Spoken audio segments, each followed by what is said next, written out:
அஸ்ஸலாமு அலைக்கும். Hello everyone, welcome to Bahrain tasty kitchen. நாம் இன்றைக்கி ரொம்ப டேஸ்டியான ரொம்ப ஹெல்த்தியான மூங் தால் பர்ஃபி எப்படி செய்கிறதுன்னு பார்க்கலாம். இது செய்கிறதுக்கு 1 கப் மூங் தால், அப்புறமா 3/4 கப் வெல்லம், 1 கப் பால், கொஞ்சமாக நெய். ஃபஸ்ட்டு நாம் ஒரு பேனை ஹீட் ஆக்கிக்கலாம். பேன் ஹீட் ஆன உடனேயே 1 கப் மூங் தாலை அப்படியே போட்டு நல்லா கோல்டன் ப்ரௌனில் வறுத்துக்கோங்க. கருகாமல் கலர் சேஞ்ச் ஆகிற வரைக்கும் வறுத்துக்கோங்க. அதோட ஒரு ஃப்ளேவர் வரும் வறுபட்டதுக்கப்புறம். அந்த ஸ்டேஜில் ஆஃப் பண்ணிடலாம். பாருங்கள், வறுபட்டுருச்சு. இந்த அளவுக்கு வறுபட்டோடனே ஆஃப் பண்ணிவிட்டு இதை ஆற வச்சுட்டு மிக்ஸி ஜாரில் போட்டு நல்லா ஃபைன் பவுடராக அரைச்சிக்கோங்க. அரைச்சிட்டு வந்தாச்சு.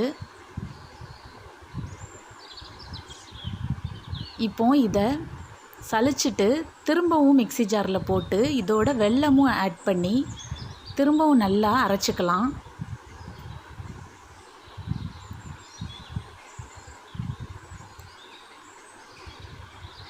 வெல்லமும் சேர்த்து அரைச்சாச்சு. இப்போ இதை ஒரு பவுலில் கொட்டிட்டு இதில் நாம் எடுத்து வச்ச 1 கப் பால் இருக்கு இல்லையா, அதையும் சேர்த்துக்கலாம்.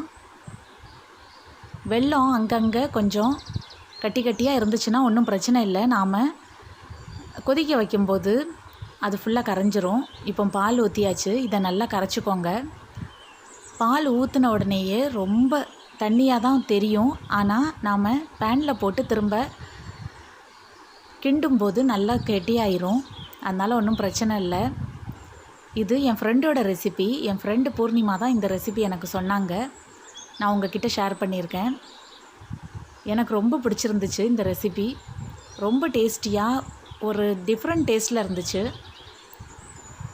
ஒரு 3-4 ஸ்பூன் நெய் ஊற்றிக்கோங்க. அதிகமான நெய்லாம் இதுக்கு தேவைப்படாது.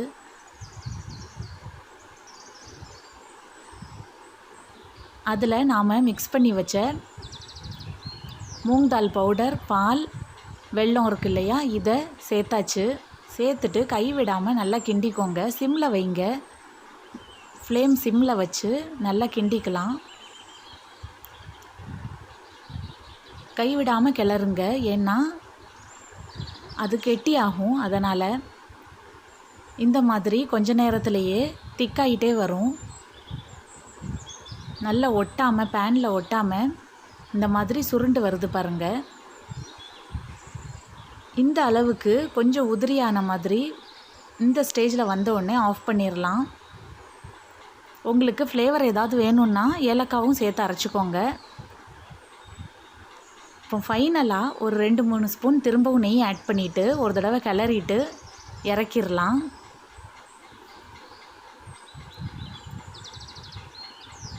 இப்போது நான் ஒரு செராமிக் ட்ரே எடுத்திருக்கேன். அதில் நான் நெய் தடவிட்டு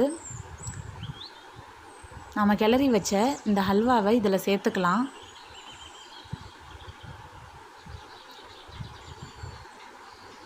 இப்படியே ஹல்வா மாதிரி கூட சாப்பிடலாம். இல்லையா நீங்கள் கட் பண்ணணும்னு நினச்சிங்கன்னா இந்த மாதிரி நல்லா ஈவனாக இதில் ஸ்ப்ரெட் பண்ணிவிட்டு அப்புறமா கொஞ்சம் ஆறின உடனேயே பீஸ் போட்டுக்கலாம். இதில் நான் கொஞ்சம் அழகாக இருக்குங்கிறதுக்காக கொஞ்சம் பாதாம் கட் பண்ணி சேர்த்துருக்கேன். இதை இந்த மாதிரி ஒரு கிண்ணம் வச்சு நல்லா ஈவன் பண்ணிக்கோங்க.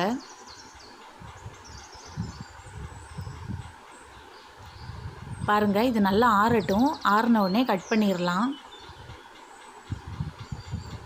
ரொம்ப ஹெல்த்தியான ரெசிபி இது. பாருங்கள், கட் பண்ணியாச்சு. நல்ல பீஸாக எவ்வளோ அழகாக உதிராமல் வந்திருக்கு பாருங்கள். ரொம்ப டேஸ்டியாக இருந்துச்சு. என் பசங்க ரொம்ப விரும்பி சாப்பிட்டாங்க. இது நான் ஃபஸ்ட் டைம் தான் பண்ணேன். ஆனால் நல்லா வந்துச்சு. ரொம்ப சூப்பராகவும் இருந்துச்சு. கண்டிப்பாக நீங்கள் இதை வீட்டில் ட்ரை பண்ணி பாருங்கள். இந்த வீடியோ பிடிச்சிருந்தா லைக் பண்ணுங்கள், ஷேர் பண்ணுங்கள், கமெண்ட் பண்ணுங்கள். தேங்க்யூ.